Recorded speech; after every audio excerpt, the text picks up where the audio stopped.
What's up, guys? Welcome back to another episode of Health Unscripted with Dr. Dwyer. I am Dr. Ashley Dwyer, and holy crap, we're back. So sorry about my 2-month hiatus, I want to say. I can't even tell you the last time I sat here. Oh, yes, I can. I have it pulled up. February 11th was my last podcast episode. What have I been doing for 3 months? I just said 2-month hiatus. It's been 3 months. I am so sorry. I'm going to just sit down and do this and continue to do this. And we're going to get back on track here. And I see like so many of you have reached out and said you've binged my podcast. And I'm like, oh my God, I'm so glad people are loving these. I got to keep them short and sweet and talk about interesting topics and get this going again. And so here we are. So just a quick update on what's been going on in life and maybe why my hiatus happened.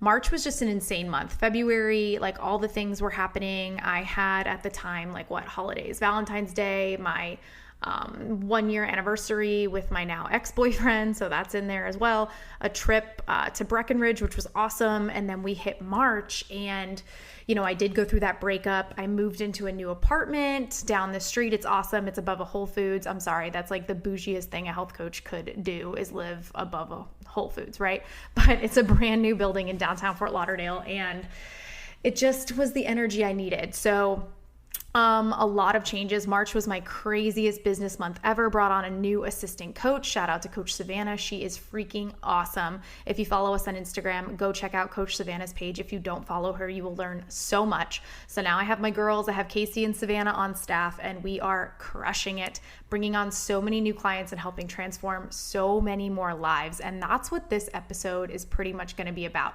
So May, I've made Ditch the Diet month. Oh, by the way, happy Cinco de Mayo today. I know this probably won't be out until the 6th of May. Happy 6 de Mayo. But eat your tacos. So I made a post today about eat the taco, right? So May is Ditch the Diet month. We are super, super focused on ditching the diet all year round, but I wanted to create this special space to really just get it out there that diets absolutely suck. Dieting lifestyle sucks, and it's completely unnecessary, but I feel like the majority of people go for diets all the time. Like when we want to lose weight, when we're getting ready for summer, what do? We Google like easy ways to lose weight in 2 weeks. We go for what our friends say worked for them. So we do keto, we try intermittent fasting, we try Atkins diet or low carb or skipping meals or, whatever else there is. Like those are the things that we go for. And so popular fad diets right now are obviously the ketogenic diet, which is mostly fat, very low carb, like carbs under 20 grams a day, moderate protein. And the general theme is to stay in ketosis so that your body burns fat. What it really does is eliminates a lot of water weight because carbs hold on to water in our body like they're supposed to. So keto has worked for some people. And let me start out by saying that yes, there are special populations that need these special diets that people have claimed as fad diets. So for diabetics and epileptics, keto is great. For the general population, not great. Intermittent fasting has become popular for weight loss, and that is simply because it will reduce your daily calorie intake since you can only eat between a certain set of hours. I might do a whole episode on intermittent fasting just because of how horrible it really can be and how it's not for everyone, but it's put out there as this weight loss diet, and it's not. Intermittent fasting is really for like decreasing inflammation, gut health, things of that nature, and it's really, really, really not for everyone, but I'll go into that in another episode like I did for the HIIT is not for everyone. So fad diets are really easy to spot, right? So I tell my clients or potential clients who I speak with, and I go, all right, you're doing this, you want to do this. Let's say you're doing like the 21-day fix from Beachbody, right? Like you're putting your food in portion control containers, or you're doing Weight Watchers, or you're doing keto. I go, can you do that forever? Do you think you could give up carbs forever? Do you think you could give up alcohol forever? Is that something that you want to do? And they'll say, well, no. And I'll say, so why are you doing it? Let's not do that then. If it's not sustainable, that's not the answer. If that's not something that you can see yourself do every single day, then let's not do it, because what's going to happen, you're going to do it for a couple months. You're going to, get to your goal. Hopefully that's the plan, right? And then you're going to get off of it because it's too restrictive or it's something you don't want to do forever. And then you're going to gain all that weight back because you really didn't learn any new behaviors that were really setting you back in the first place. So how to spot a fad diet. So fad diets usually promise a quick fix, like lose this in 3 weeks. If anyone's seen like detox poop tea, I mean, I guess you could say that might be a fad diet, but it's a fad supplement, right? It's a fad product. Those are awful. So promises a quick fix instead of playing the long game. They promote, magic foods, or, put this in your bulletproof coffee is going to be the game changer. The new thing is chlorophyll supplements and good for that. And chlorophyll is great for gut health and for getting micronutrients, but it's not the end all be all weight loss supplement. Either is apple cider vinegar. Like, no, just stop, right? Fad diets also exclude or really restrict food groups or nutrients, like low carb diets, keto, things like that. They tell you can't have certain things. So very restrictive. They have rigid rules like time limits that you can eat, or you can't eat after 7 p.m. Just so rigid rules, restrictions, quick fixes, promote magical results. And then they usually kind of make claims based on anecdotal evidence, so like story evidence and not actual real scientific evidence. So that's how you can spot a fad diet. So why we don't like fad diets, and I think I've already briefly mentioned this, but fad diets are not the long-term solution. They're literally a fad. They are popular for the moment and they are quick fixes. And for most of us, we don't want to keep doing quick fix after quick fix after quick fix. We want to just be free of fad diets, right? Like food freedom is the ultimate goal. Fad diets can also cause health problems. Like they can cause dehydration, they can cause weakness and fatigue, they can cause nausea. They can cause inadequate vitamin and mineral intake. Like I do know a handful of people who think like, oh, I'm going to go vegan because I want to lose weight, not because of religious or other reasons like that, but it's simply a weight loss method. And veganism is not a weight loss method. Eliminating meat does not help you lose weight. Instead, they try it and they don't realize that they need to supplement with, maybe iron or vitamin B12, and they end up having like very big fatigue, severe fatigue and things like that. So just diving into a fad diet or things that are touted as miracle workers by friends, it's not the best idea. And so this can really cause health problems. I remember I like to try things before I give my opinion on them, just so that I have an actual experience with this. And so I did keto a couple of years back, and I will say the first 2 weeks, and I'm dairy free, by the way. So it's not like I was sitting around eating cheese and yogurt and butter and things like that. So my keto was heavily based on avocado, coconut oil, olive oil, fattier meats like 85-15 and things like that, nuts, seeds. And I will say I still ate a decent amount of carbs. Like I kept it around 50 or 60 instead of 20 because I just needed it for my pharmacy shifts. Like I needed it to survive. And the first 2 weeks went well. I, lost the water weight. I was feeling super tight. I was like, okay, this is cool. And then the second 2 weeks were awful. I should say the second week and a half, because I tried it for a month. I stopped after 3.5 weeks. My joints were achy. I was putting weight back on. My gums were bleeding. I was even supplementing with vitamin C so that I avoided scurvy, and my gums were bleeding. So it was just all around not a good time. So I definitely don't recommend it. Intermittent fasting can also, like if you're trying to go down that route, can also mess with your fertility. So I don't recommend doing that either. But so what do you do then? What do we do when we don't want to do fad diets? We want to ditch regular diets. What are our options, Ashley? Help me out. So that's what we do every single day for hundreds of clients we've helped now, like hundreds. I can't wait till we get to our 1,000th client, because then I can start saying thousands of clients.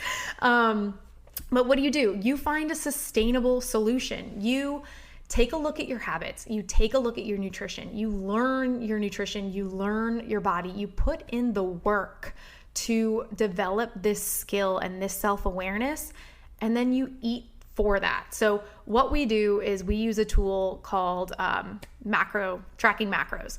So if you're unfamiliar with macros, I've talked about it in another podcast, but macros are simply tracking carbs, proteins, and fats. Those are the 3 macronutrients that essentially are the building blocks of calories. So if I told you to eat 1,500 calories, they would be made of proteins, carbs, and fats. So we give specific numbers to our clients of those to hit every single day consistently. And that's how we fine tune their goals and teach them about what they actually may need. And especially coming from a women-centered, client-focused, we generally help women. Most women are under eating by hundreds of calories a day. So the normal client who comes to us is eating 1,000 to 1,200, maybe 1,400 calories a day. And so depending on their body size, activity level, I will say they're usually under by like 400 calories a day.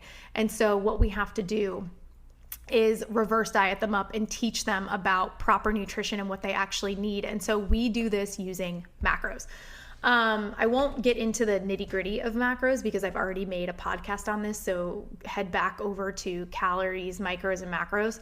Oh my, I think is the name of the episode, something like that.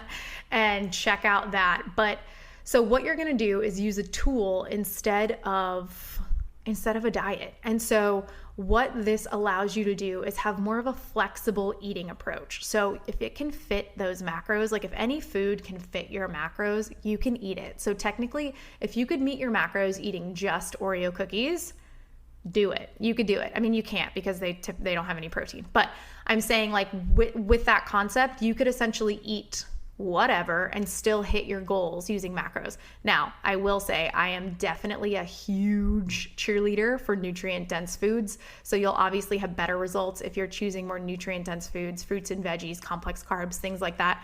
But it just allows more food freedom. There are no more good and bad foods. You can have things in moderation and track them, not have any more cheat meals. So you don't have to like cheat on your goals or anything like that. Like it is included in this plan. So what this allows and what we've seen is it allows so much room for mental growth. There are no more limits or restrictions or like compensatory behaviors like, oh my gosh, I ate that. So this, like the next day I have to go run 4 miles or sweat out in the sauna or do this workout fasted so that I can burn whatever I ate the day before. It eliminates that because you don't need to. You just fit it in your macros. You're good to go. It allows more socialization because now you're not afraid to go out to eat if you're on a specific diet. You can have your favorite foods. You can have alcohol. You just track all of it. So it also allows for new creative skills to come out. What we've seen is clients getting really creative in the kitchen, making new recipes. Since things aren't off limits anymore, they are still finding out what they like and trying new foods that maybe were off limits to them before. We're seeing a ton of weight loss candidates, a ton of lean muscle being built, hormones being re-regulated, periods coming back, PCOS and hypothyroid clients like regaining energy and regaining their cycles, regaining fertility.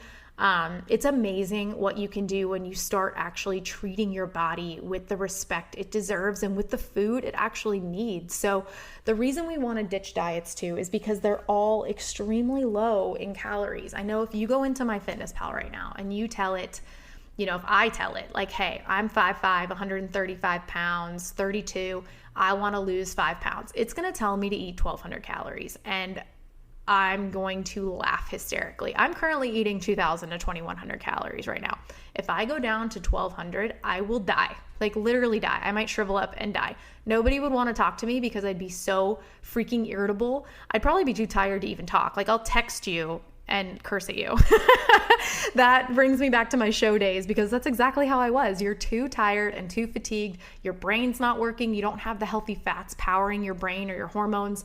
And newsflash, like our brain is made majority like of fat. We need that fat for brain health. We need fat for healthy hormones. We need carbs for healthy hormones. You also need carbs for proper thyroid conversion from T4 to the active form T3. So if you're not eating enough carbs, like you're literally telling your body and your metabolism like, hey, why don't you just slow down? Like I really don't want you to work as efficiently as you can. So if you could just like chill and maybe like not produce sex hormones, like that's what's happening. When you're under eating for that long, the luxuries of our body get shut down. So our thyroid starts to downregulate.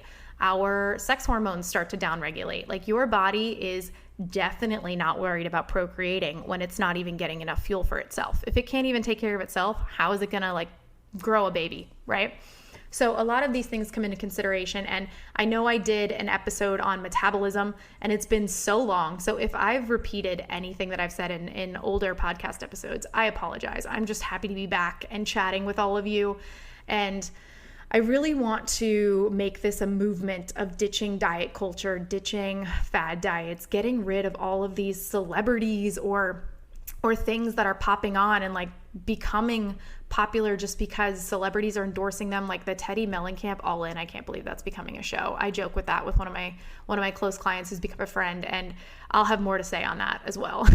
But these fad diets will also promote eating disorders and disordered thinking and disordered eating, and we don't want that. We want food freedom. We want to break free from restrictions. If we want tacos today because it's Cinco de Mayo, we want to be able to eat the damn taco. Drink the tequila, eat the taco in moderation, include it in your day, and that is that. So if you're looking for ways to get started, you're like, all of this sounds freaking amazing. How do I start? So in the show notes, I'm going to link my Instagram page. I'm also going to link my website. So thebigdaynutrition.com, at Dr. Dwyer on Instagram, at thebigdaynutrition on Instagram. We are always taking in coaching applications for anyone who's like, yep, this is the way I want to go. I'm ready for food freedom. Let's go start a coaching plan. So coaching plans start minimum at 12 weeks up to 12 months. I mean, we've had people on even longer. So they like us, they want to stay. And then we also have some shorter term programs just to get you started. The 2-week primer is a new one we've kicked off. What it includes is simply a meal plan for 2 weeks of nutrient dense foods. It really focuses on regulating blood sugar, gut health, and decreasing inflammation. So if you're interested in any of those, head over to my website, head over to my Instagram. All the links are also in my bio on Instagram, and I'll drop them in the show notes below. So it was awesome chatting with you all. Again, if you have any comments, any topics you want me to start going over, I'm going to try and make this a weekly thing again. So love you all. Thank you so much, and have a great week.